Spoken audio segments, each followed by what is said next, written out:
Record. Oke. Assalamualaikum warahmatullahi wabarakatuh.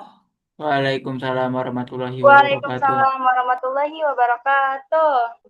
Baik, terima kasih sudah hadir pada perkuliahan kita, pertemuan yang kelima ya, untuk mata kuliah Interaksi Manusia dan Komputer atau IMK. Pada eh, pertemuan kali ini kita akan membahas kajian tentang persona dan user journey. Seperti biasa, capaian pembelajaran kita pada pertemuan kelima ini adalah di mana nanti teman-teman semua mampu membuat persona dan memetakan user journey untuk menggambarkan kebutuhan, tujuan, dan perilaku pengguna dalam interaksi dengan sistem. Baik, semuanya kita masuk pada bahan kajian yang pertama, yaitu konsep persona. Jadi kita memahami dulu apa itu persona. Jadi persona ini adalah representasi fiktif dari pengguna berdasarkan data real atau data nyata, berdasarkan riset atau user research yang digunakan untuk membantu tim memahami pengguna secara lebih konkret. Nah, jadi di dalam persona itu ada yang namanya demografi. Nah, demografi ini berisi informasi dasar dari pengguna. Nah, demografi ini memiliki fungsi untuk memberikan gambaran konteks sosial pengguna ya. Nah, jadi contoh dari persona itu supaya kita bisa lebih memahami dari konsep persona tadi. Persona ini ada nama ya, misalnya Andi atau tapi ini kita gunakan bukan nama aslinya. Nah, kemudian mengisikan usianya, lalu statusnya sebagai siswa kah, atau mungkin mahasiswa atau mahasiswi, boleh ibu rumah tangga atau pekerja. Nah, kemudian lokasinya di mana? Misalnya di Tangerang. Lalu perangkatnya, perangkat dari representasi fiktif penggunanya itu lewat mana? Apakah smartphone Android kah atau desktop melalui Windows atau OS yang lain? Seperti itu ya. Lanjut kita pada bagian dari konsep persona yang kedua adalah goals atau tujuan dari penggunanya. Jadi di sini goals itu adalah apa yang ingin dicapai oleh pengguna kita saat menggunakan sistem yang kita rancang atau kita desain. Nah, contoh dari goals ini yang pertama itu ada mencari informasi misalnya tentang kesehatan remaja. Misalnya apa namanya pada aplikasi kesehatan remaja ya. Nah, kemudian eh, goals-nya itu yang kedua adalah menggunakan aplikasinya itu dengan mudah. Lalu yang ketiga adalah mendapatkan hasilnya dengan cepat. Jadi dia ingin mendapatkan informasi tentang kesehatan, misalnya penggunanya remaja berarti kesehatan remaja dengan apa penggunaan aplikasi yang mudah ya, nggak ribet. Lalu dia bisa mendapatkan hasil dari pencariannya itu dengan cepat.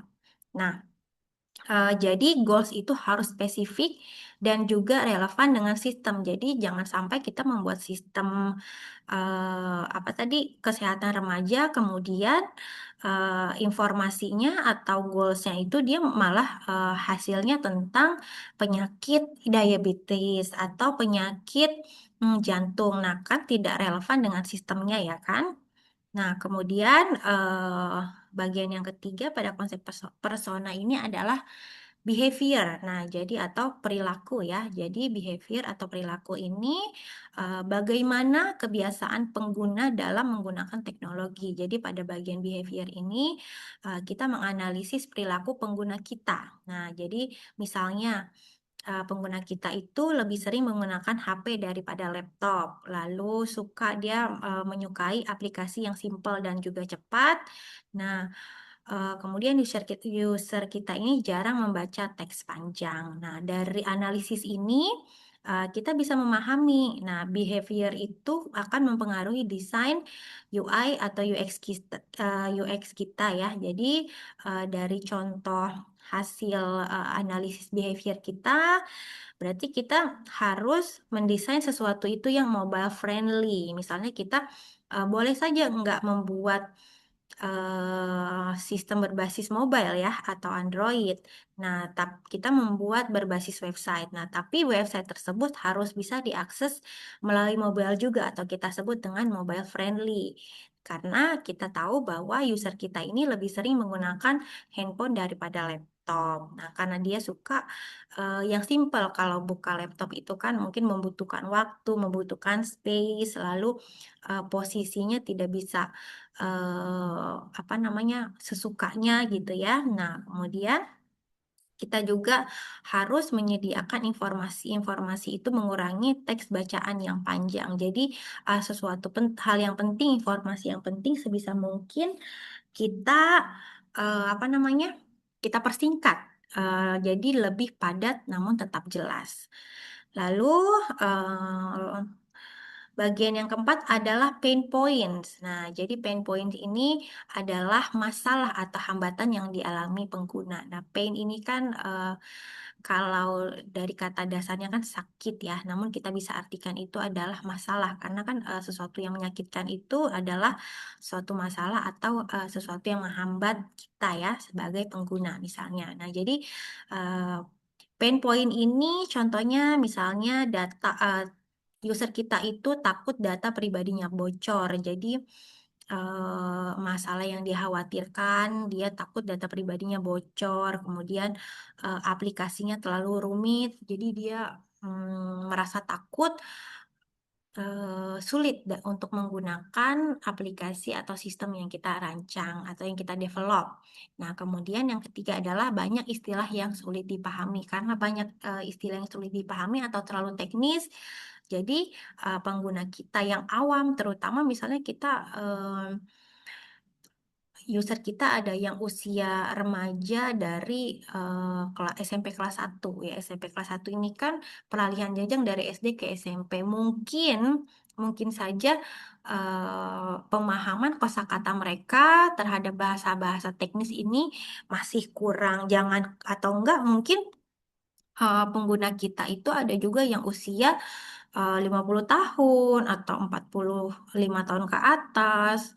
Nah, bukan dari kalangan profesional gitu. Misalnya saja aplikasi diabetes ya, aplikasi diabetes memang diabetes kan tidak bisa hanya pada pengguna usia tua saja ya, bahkan pengguna usia muda pun dari usia anak-anak sampai tua sekarang sudah lebih luas lagi. Nah, jadi, namun kan tidak semua pengguna kita itu adalah orang-orang yang paham dengan teknologi. Jadi, kita harus menyesuaikan penggunaan bahasa kita supaya lebih simpel untuk dimengerti.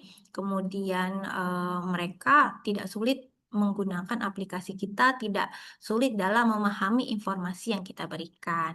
Nah, jadi pain points ini atau kita menemukan masalah atau hambatan yang dirasakan atau yang dialami pengguna ini akan menjadi dasar kita dalam merancang solusi dari user interface yang kita rancang. Nah, setelah itu kita masuk pada kajian yang kedua yaitu adalah user journey mapping. Nah, jadi setelah kita melakukan persona tadi ya analisis persona, sekarang kita lakukan user journey mapping lagi. Jadi user journey ini adalah visualisasi langkah-langkah yang dilakukan pengguna saat berinteraksi dengan sistem. Nah, jadi eh, kita pahami dulu ya langkah-langkah apa yang dilakukan pengguna ketika dia menggunakan sistem kita atau melakukan interaksi dengan sistem kita. Nah, misalnya pada ilustrasi berikut ya, tahapan user journey ini yang umum terjadi. Rata-rata aplikasi atau sistem itu tahapannya rata-rata seperti ini. Namun ada juga sistem atau aplikasi yang memiliki tahapan yang berbeda. Jadi kita bahas yang umumnya saja. Jadi yang pertama itu eh, tahapan awareness. Jadi pengguna kita atau user kita itu mengetahui dulu sistemnya. Jadi pertama kali user itu mengetahui adanya sistem atau aplikasi lewat mana? Boleh lewat sosial media, iklan dari YouTube mungkin. Namun iklan juga sudah ada melalui sosial media ya, melalui WhatsApp bahkan. Kemudian banyaklah sosial media yang sudah bisa kita manfaatkan untuk melakukan awareness ini ya. Kemudian namun yang mungkin bisa terlihat untuk promosi aplikasi atau sistem itu memang banyak melalui iklan YouTube. Nah, kemudian yang kedua ini adalah consideration atau setelah user itu melihat iklan kita atau mengetahui bahwa ada nih sebuah aplikasi atau sistem yang ternyata akan memberikan manfaat untuk kita. Nah, jadi pasti apa namanya user itu akan memiliki rasa ketertarikan. Nah, jadi pengguna itu mulai mencari informasi yang lebih rinci atau lebih lanjut untuk mempertimbangkan menggunakan sistem kita. Nah, setelah itu masuk ke tahap usage atau menggunakan sistem. Nah, setelah dia mendapatkan informasi bahwa ternyata sistemnya itu bisa membantu kita, misalnya tadi ya sistem aplikasi diabetes misalnya ya. Nah, ternyata aplikasi ini bisa membantu saya dalam memilih menu makanan untuk mengurangi kadar gula saya, kemudian kegiatan apa saja yang harus saya lakukan untuk mengurangi kadar gula saya supaya kualitas hidup saya sebagai seorang penderita atau penyandang diabetes ini menjadi lebih baik, bahkan harapannya adalah sembuh. Nah, setelah dia mengetahui informasi itu memiliki manfaat untuk user, pasti user akan memulai menggunakan sistem tersebut. Jadi, dia menggunakan sistemnya untuk mencapai tujuan atau kebutuhan yang mereka butuhkan. Nah, setelah mereka menggunakan ya sistemnya, merasakan pengalamannya, mungkin mendapatkan informasi yang bermanfaat, harapan kita tentu saja dan juga merupakan tujuan kita sebagai pengembang. Kemudian kita paham dan memang sering terjadi bahwa user itu akan melakukan tahap retention atau kembali menggunakannya karena tadi dia merasakan manfaat. Nah, jadi pengguna merasa puas, kemudian dia kembali menggunakan sistem atau aplikasi kita secara berulang. Nah, kalau misalkan user tidak merasakan manfaat, pasti user akan berhenti menggunakan sistem kita. Nah, ini adalah tahapan umum ya pada aplikasi atau sistem. Namun yang membedakan itu tadi kita bisa lihat dari consideration-nya ya. Kalau consideration-nya sudah usernya sudah tidak tertarik, pasti tahapannya usage dan retention ini tidak akan ada. Bahkan mungkin hanya 3 tahapan: awareness, consideration, atau mungkin penolakan ya. Nah, itu hal yang harus kita hindari. Nah, setelah kita memahami tahapan dari user journey, lalu kita masuk pada komponen user journey. Nah, jadi di dalam user journey ini ada yang namanya peta ya. Petanya itu yang peta komponen user journey. Jadi yang pertama itu ada step atau langkah. Jadi apa yang akan dilakukan user. Nah, tadi kan ada awareness, kemudian consideration, usage, dan juga retention. Nah, dari langkah ini pada pada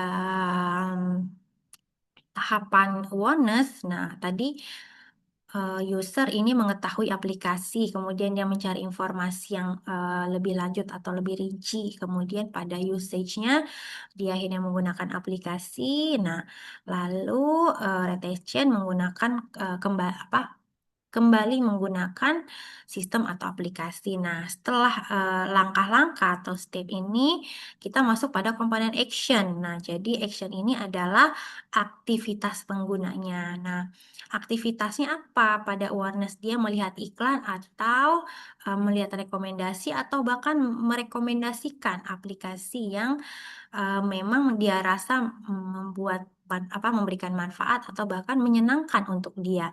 Misalnya aja contohnya Ilham ya, sebagai penghobi olahraga. Kemudian dia menemukan Ilham menemukan aplikasi bagus nih, misalnya aplikasi mobile gitu bagus membantu dia dalam meningkatkan kualitas olahraganya ya atau bahkan kualitas hidup, kualitas tubuhnya. Nah, pasti Ilham akan merekomendasikan kan untuk teman-teman yang lain atau bahkan lewat sosial media ya karena mungkin melalui Ilham memberikan influence ya atau memberikan rekomendasi itu bahkan bisa juga membawa nama Ilham lebih terkenal lagi.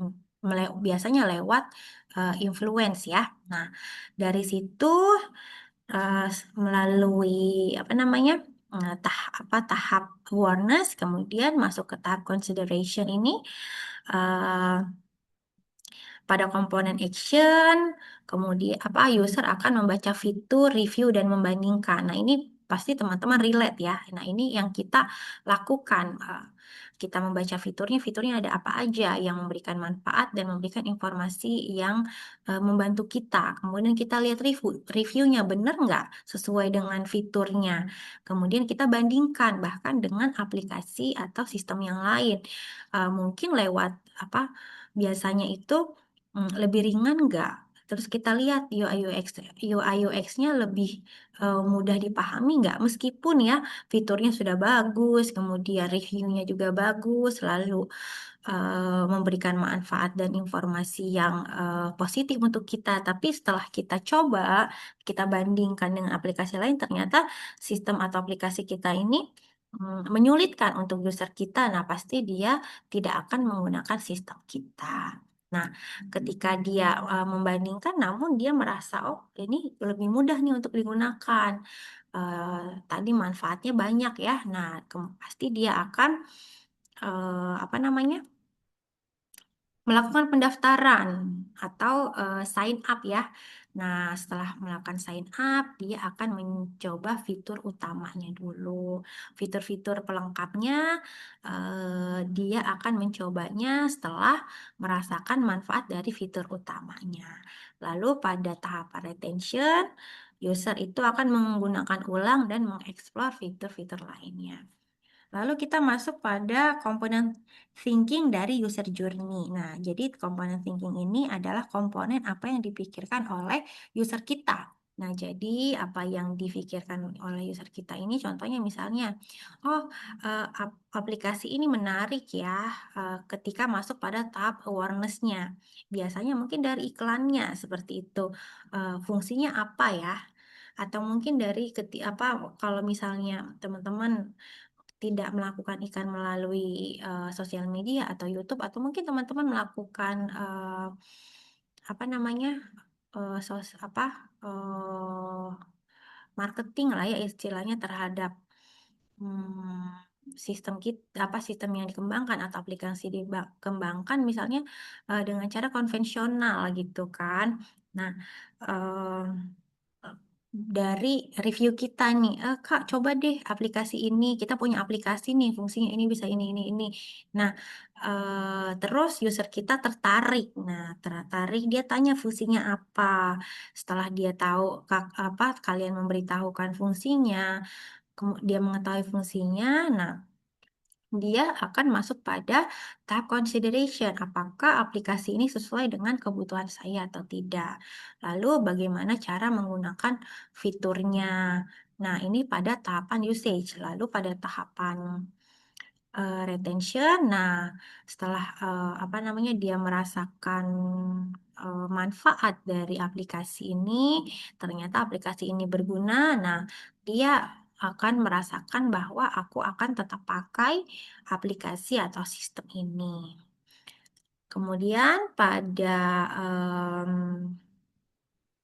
komponen selanjutnya adalah feeling atau perasaan atau emosi dari pengguna kita. Nah, biasanya pada apa namanya tahap awareness ini itu user dia penasaran dulu, kemudian pada consideration dia masih ragu-ragu kan ya, masih berpikir dulu aman nggak ya data-data saya atau em, apa namanya beneran nggak ya bisa memberikan manfaat seperti itu. Nah, terus pada tahap usage dia akan merasa terbantu ketika merasa aman data-datanya, kemudian informasinya pun memang memberikan manfaat untuk user kita. Nah, setelah itu pada tahapan terakhir retention user akan merasa puas. Nah, setelah puas dia pasti akan menjadi user yang loyal. Bahkan eh, kita bisa misalnya membuat aplikasi kita berbayar ya, sistem kita berbayar. Nah,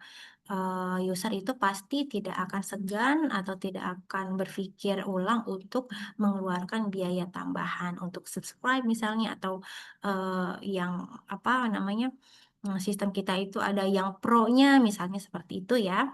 Nah, itu awal mulanya dari misalnya kita membuat sistem kita yang free dulu. Nah, ketika yang free aja udah segini keren yang memberikan manfaat, pasti kita user kita akan merasa penasaran kalau yang pro-nya seperti apa gitu. Jadi kita harus membuat apa namanya user kita ini penasaran. Nah, kemudian kita masuk pada komponen selanjutnya adalah pain point tadi sempat kita bahas bahwa misalnya informasinya belum jelas, kemudian pada tahap consideration dia bingung dengan fitur dan manfaatnya. Lalu users apa pada usage, nah beberapa fitur ini membuat apa user kita bingung. Lalu di tahap retention ini ada misalnya apa notifikasi berlebihan atau tidak relevan. Nah, ini adalah pain point yang harus kita hindari. Lalu pada komponen yang terakhir atau komponen opportunities ya.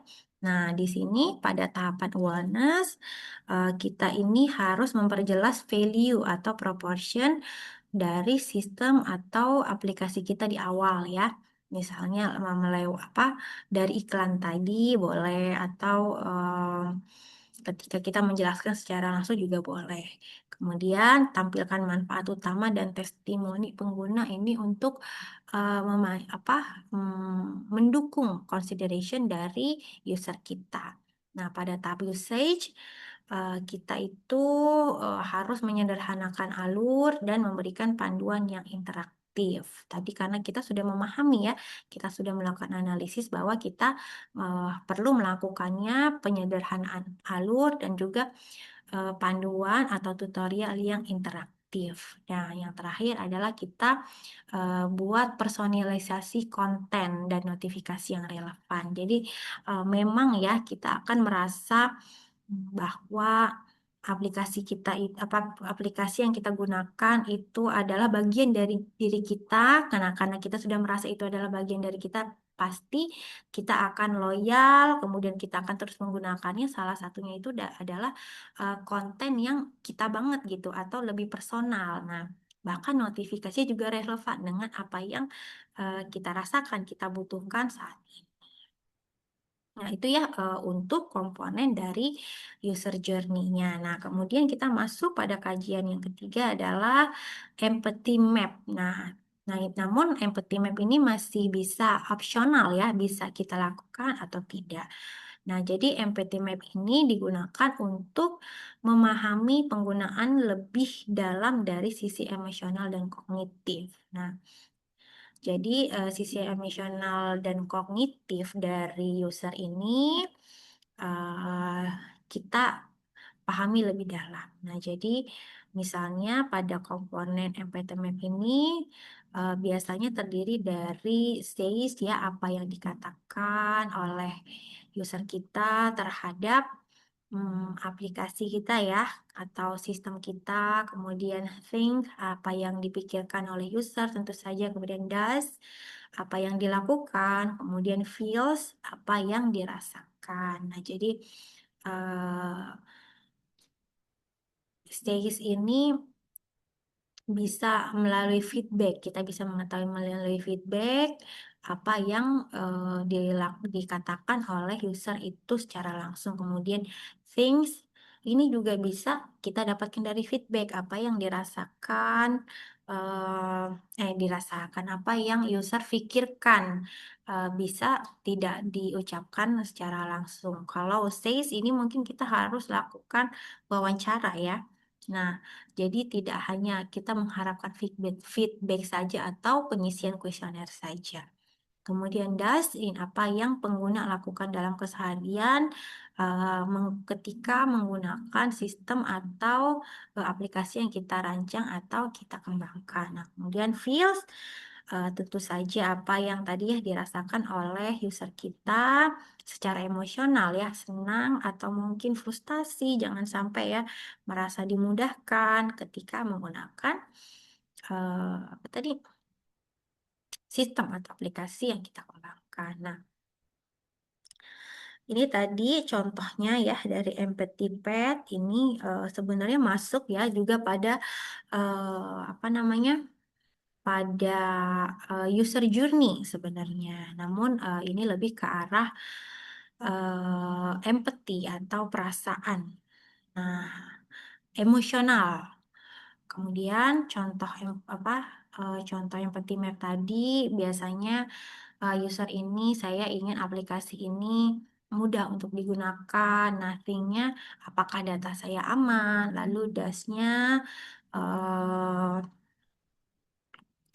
dia itu akan menggunakan hanya jika aplikasinya ini mudah digunakan. Kalau susah mah dia mah nggak mau make gitu ya. Nah, kemudian feels, nah dia itu mungkin dia merasa khawatir gitu dari misalnya tadi ya apakah data saya aman atau tidak, tapi dia penasaran karena tadi aplikasinya ini memberikan apa informasi yang bagus, manfaat yang bagus untuk saya dan juga ternyata tidak sulit untuk kita lakukan atau user eh, gunakan ya. Nah, jadi dengan kita memahami Empathy Map ini, kita bisa membuat desain atau rancangan sistem atau aplikasi kita itu menjadi lebih humanis atau human centered. Jadi berfokus pada kemanusiaan ya, rasa kemanusiaan. Lalu kita masuk pada kajian yang keempat, yaitu adalah identifikasi pain point dan opportunities. Nah, eh, jadi pain point ini tadi kita sudah paham ya bahwa masalah utama pengguna yang harus kita selesaikan. Nah, jadi kekhawatiran-kekhawatiran ya atau hal-hal yang menyulitkan apa namanya user inilah kita sebut dengan pain point. Jadi pain point tadi contohnya ya sebenarnya kita banyak pain point yang dirasakan oleh user. Nah, kita bisa tahu dari mana tentu saja dari analisis, observasi ya banyak wawancara, kuesioner. Nah, ini kita bisa mengetahui pain point dari user. Nah, misalnya contohnya adalah proses login yang terlalu panjang, kemudian tampilan yang membingungkan, kurangnya kepercayaan terhadap sistem. Nah, ini adalah pain point yang umum yang terjadi. Namun kan kita harus lebih spesifik pada rancangan atau eh, apa namanya aplikasi yang kita develop itu lebih spesifik sesuai dengan apa yang kita develop. Jadi tidak hanya pain point yang umum-umum saja kita selesaikan ya. Kemudian tadi opportunities kita sempat singgung juga. Nah, misalnya opportunities ini itu adalah peluang ya. Nah, peluang inovasi berdasarkan dari pain point tadi. Nah, setelah kita mengetahui pain point dari user kita melalui tadi analisa observasi, analisis wawancara dan lain-lain kuesioner. Nah, kita tahu pain point yang dirasakan user itu apa saja sehingga akhirnya memunculkan inovasi ya kan inovasi itu kan muncul dari masalah masalah yang dirasakan oleh pengguna. Nah, jadi contohnya dulu mungkin login kita harus input manual email kita, kemudian password kita belum. Nah, kemudian eh, sekarang sudah bisa kita login dengan satu kali klik saja. Bahkan sudah bisa login dengan apa namanya? hmm, Identifikasi wajah atau mungkin lewat sidik jari. Nah, ini kan sangat mempermudah user ya. Nah, kemudian contoh yang kedua adalah UI sederhana dan visual. Nah, kita bisa lihat ya ke belakang desain-desain 10 tahun yang lalu atau mungkin 5 tahun yang lalu, 15 tahun yang lalu dengan desain-desain yang sekarang ya yang lebih apa namanya sesuai dengan zamannya. Nah, pasti UI-nya itu lebih banyak gambar, namun gambarnya itu tetap clean ya. Kemudian fontnya juga berubah, terlihat lebih bersih, kemudian lebih enak dipandang, berbeda dengan font pada eh, apa namanya desain-desain dulu ya. Namun apa ada tetap desain-desain dulu itu tetap ada kelebihannya, tetap ada marketnya gitu. Nah, kemudian visualnya juga lebih clean, lebih kalau dulu itu lebih banyak tulisan. Memang ada berkembang ya ketika Adobe Flash ya itu muncul. Nah, website yang dulu cuma tulisan aja mulai ada gambar ya, bahkan gambar itu bergerak-gerak, ada kelap-kelip, banyak warnanya. Mungkin untuk kita sekarang kita nyebutnya norak ya. Namun 10 tahun yang lalu ya, berhenti di 2020 itu Flash, Adobe Flash kan berhenti di 2020, itu sesuatu yang menyenangkan, sesuatu yang unik, sesuatu yang membuat user itu bahkan betah berlama-lama berada di menggunakan sistem atau apa berada di dalam sebuah website. Nah, itu contoh dari peluang inovasi. Untuk beberapa user mungkin merasa ini kayaknya ribet deh apa namanya bikin mata sakit liatnya. Jadilah muncul apa namanya tren desain yang lebih clean atau simple dengan warna-warna yang tidak banyak, kemudian mengutamakan warna-warna monokrom.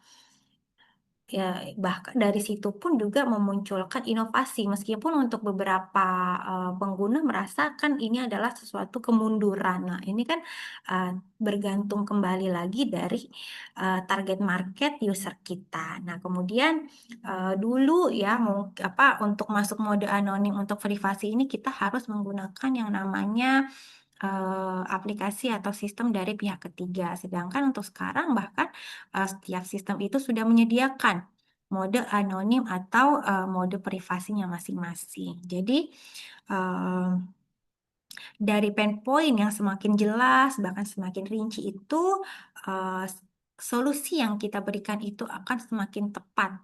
Jadi peluang inovasi kita pun akan semakin besar eh, dirasakan manfaatnya oleh user kita ya. Oke, kita masuk pada kajian yang terakhir. Kajian yang terakhir adalah kita masuk pada studi kasus ya. Kita akan mencoba menganalisis sebuah studi kasus dari user experience atau UX. Jadi misalnya pada aplikasi kesehatan remaja. Nah, jadi masalahnya itu adalah pengguna enggan input data sensitif, kemudian kurangnya kepercayaan sistem. Nah, ini adalah pain point-nya. Namun harusnya lebih banyak ya. Nah, karena kita membahas singkat, kemudian kita lakukan analisis personanya. Tadi dia usernya ini adalah remaja karena kita membuat aplikasi kesehatan remaja. Tentu saja pasti usernya itu adalah khusus remaja ya. Nanti jangan ada yang nanya, kalau nenek-nenek boleh nggak, Bu? Ya, gimana ya? Nenek-nenek mungkin remaja jompo kali ya. Nah, kemudian kalau ibu-ibu gimana? Ibu-ibu kan bukan remaja, berarti ibu-ibu sudah tidak relate kesehatannya, karena kesehatan remaja dengan kesehatan orang dewasa pasti sudah berbeda. Nah, kemudian behaviornya atau apa namanya kebiasaannya ya. Nah, kita lihat usernya remaja. Nah, remaja ini dia sensitif terhadap privasi. Jadi orangnya itu mungkin lebih suka apa namanya bahkan lebih suka anonim ya, tidak ingin diketahui. Biasanya karena terus dia juga takut datanya bocor, data bocor ini takut diketahui identitasnya ya, namanya siapa, usia usia dia berapa, kemudian wajahnya seperti apa, alamatnya di mana. Biasanya remaja itu mm, tidak terlalu terbuka dengan identitas dirinya, berbeda dengan orang dewasa. Orang dewasa itu biasanya lebih lebih terbuka apa tentang identitas dirinya karena memang butuh ya, butuh yang namanya relasi. Nah, dari relasi itu kan biasanya orang dewasa karena terjun di masyarakat, makanya apa namanya tidak terlalu sensitif terhadap data privacy. Nah, kemudian kita sudah memahami masalahnya, kemudian kita sudah melakukan analisis personanya, akhirnya kita bisa membuat solusi user experience untuk user kita tadi ya, di lini remaja. Nah, jadi kita bisa buatkan mode anonim.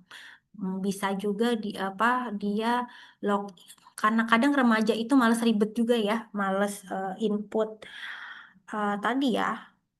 Mungkin males input data seperti email, kemudian apa memasukkan data-data pribadi. Kita bisa buatkan mode masuk tanpa daftar. Kan ada ya beberapa aplikasi sekarang sudah support untuk kita masuk tanpa mendaftar dulu. Nah, kemudian karena dia remaja, pasti remaja ini kebanyakan ya malas melihat tulisan-tulisan yang panjang. Nah, jadi kita bisa buatkan edukasinya berbentuk visual, gambar-gambar seperti ini kan, tulisannya nggak banyak, kemudian gambar-gambar yang menarik, warna-warnanya juga nggak norak, namun enak dipandang. Nah, kemudian UI-nya ini tidak menghakimi, jadi feedbacknya itu yang lebih suportif gitu. Apa namanya? Misalnya dia sudah memasukkan data-data. Terima kasih sudah ini apa namanya memberikan data kamu. Terus feedbacknya juga lebih personal. Kemudian ketika dia memasukkan data, ya dia ingin tahu kondisi kesehatannya seperti apa. Oh ternyata misalnya ini ya hal yang terburuk misalnya nih ya, hal yang terburuk kita lihat apa ambil. Ternyata dia pengidap HIV misalnya. Dia laki-laki pengidap HIV, terus ternyata mungkin dia seorang LGBT ya, nauzubillah min dzalik. Nah, kemudian dia terkena HIV, dia bisa mengetahui kondisi kesehatannya melalui aplikasi kita. Meskipun itu bukan diagnosa yang tepat ya, namun ini adalah diagnosa tetap kita berdasarkan pakar, namun bukan diagnosa yang memang eh, resmi ya, tapi setidaknya adalah diagnosa awal. Nah, dia ternyata terkena penyakit HIV. Nah, kita tidak boleh memberikan feedback yang menghakimi, namun kita harus memberikan feedback yang menenangkan. Misalnya hasilnya adalah kamu positif HIV gitu, tapi nggak apa-apa, tenang, jangan takut, kami akan bantu kamu. Kamu bisa melakukan apa namanya hidup sehat melalui pemenuhan nutrisi-nutrisi yang baik, kemudian kebiasaan hidup sehat, lalu menghindari hal-hal yang memicu untuk penurunan imunitas kamu seperti itu ya. Kita bisa memberikan edukasi-edukasi yang menenangkan dia, memberikan manfaat, kemudian dan juga menenangkan seperti itu. Jadi jangan sesuatu yang membuat dia semakin down atau terasa menghakimi. Karena ketika user itu merasa disupport, bahkan banyak kan ya remaja-remaja itu merasa curhat lewat aplikasi curhat lewat AI. Nah, di situ karena dia tidak merasa dihakimi. Nah, ini untuk studi kasus yang pertama. Nah, kita masuk pada studi kasus yang kedua ya. Nah, pada aplikasi e-learning aplikasi e-learning ini kan adalah aplikasi yang kita selalu gunakan tiap hari ya, pagi, siang, sore, malam. Nah, jadi kita lihat masalahnya misalnya mahasiswa sulit memahami materi, kemudian terlalu banyak teks. Nah, terus kita lakukan analisis persona, yaitu adalah yang pertama, usernya adalah mahasiswa. Eh, Kemudian dosen juga ya, sebenarnya kita bisa masukkan usernya dosen, namun masalahnya adalah kita melihat dari sisi mahasiswa dulu. Kemudian behaviornya ini mahasiswa itu biasanya suka sesuatu yang visual mirip-mirip dengan remaja ya. Namun kalau tapi sebenarnya vis, eh, sesuatu yang visual itu sekarang orang-orang tua juga suka ya. Nggak melulu tulisan sekarang apa namanya milenial bahkan baby boomer juga udah menuju ke Gen Z sepertinya. Nah, kemudian interaktif seperti itu. Aplikasi apa mahasiswa itu orangnya ya, mahasiswa kita itu orangnya interaktif ya. Jadi terus kita analisis juga pain point-nya. Di sini ternyata analisis kita kurang untuk pain point. Misalnya tapi kita bisa lihat dari masalah pain point ini kan masalah ya. Nah, terus kita berikan solusi UX-nya. Jadi karena mahasiswanya sulit memahami materi melalui mungkin buku atau modul yang diberikan oleh dosennya atau mungkin PPT ya, kita berikan video pembelajaran. Nah, seperti Ibu membuat video pembelajaran, mungkin ketika teman-teman sulit memahami, teman-teman bisa mengulang kembali. Oh, maksudnya Ibu ini loh ternyata.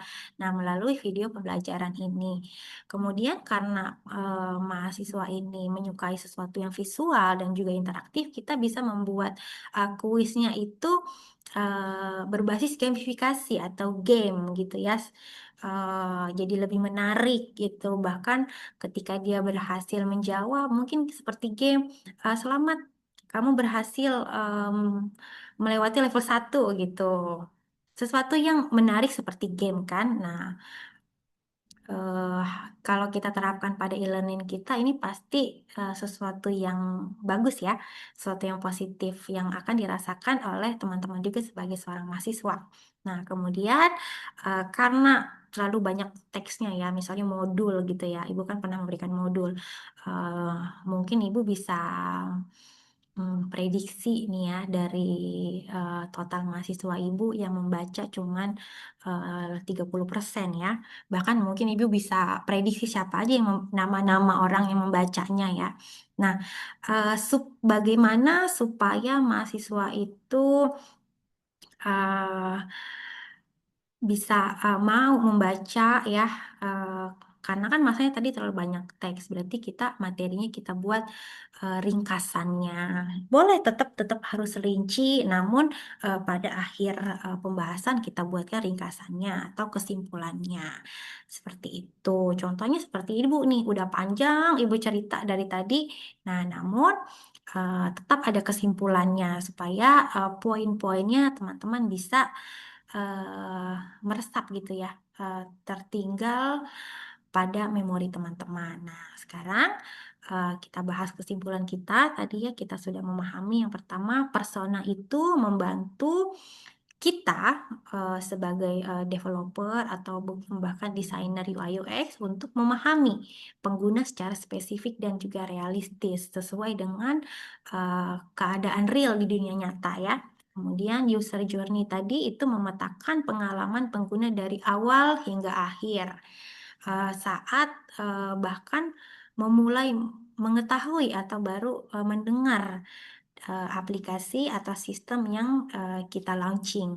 Kemudian empathy map ini memperdalam pemahaman emosi dan pola pikir pengguna. Lalu pain point adalah dasar utama dalam desain solusi UX. Dan yang terakhir adalah UX yang baik berangkat dari pemahaman kita sebagai developer kepada user kita, bukan hanya asumsi saja.